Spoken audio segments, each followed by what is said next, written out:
where I grew up. Not quite sure what it's like to live anywhere else. I'm such a part of this place that I think I know every corner of this city. Every street, every road, every block can tell a different story about me. Some good, others bad.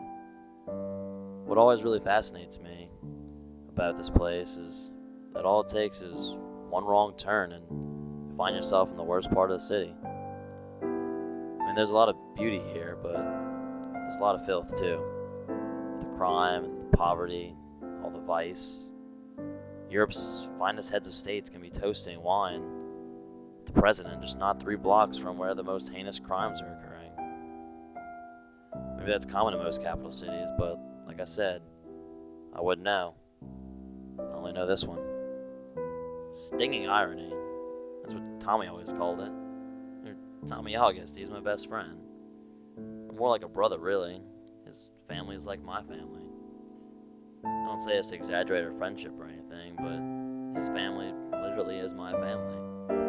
My parents died when I was younger. They were both cops for the city. They died courageously, or so I'm told. But I can't walk past a street corner without some stranger telling me how amazing my parents were, or how proud I should be of them. I know they all mean well, but I hate that every person in this damn city has a special memory of my parents except for me. I wasn't left much, except for this ceremonial rifle that belonged to him. Poor Miss August. She always wanted me to hold on to something that belonged to my parents, but there's no sense in giving a kid a rifle. She's a great lady. She's a mother to me, really. Loves me like one of her own. And Tommy, gosh, you couldn't ask for a better friend. He's the kind of guy that'll take a step back behind just to watch your back. Move a step ahead just to lead the way. Sometimes just stand right next to you, because we all know we need someone just to stand right next to us every now and then. It started to become a lot harder to ignore all the stuff that was going on with Mr. August. When you get a little older and become a little wiser about things, you start to notice more. Like that Mr. August is a worthless alcoholic, spends all his time at the bar, then none with his own kids, or that her bruises weren't accidents. It's incredible how Mrs. August could stay so strong, even after all the hell and suffering he puts her through. The rest are still too young to understand, but I was getting older. I was understanding.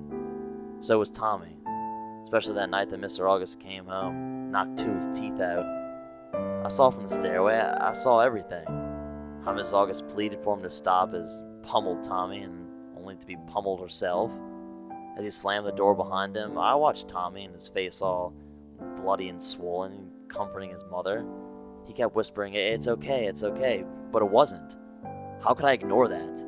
I couldn't watch them get hurt. I couldn't stand there watching her cry again. I could feel those tears. I couldn't ignore it. I wasn't going to ignore it. So I did what I had to do.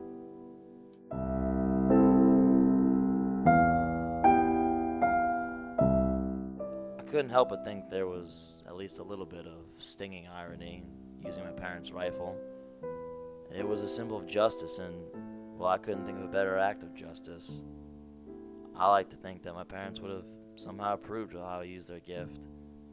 Neither Tommy nor Miss August really suspect what happened.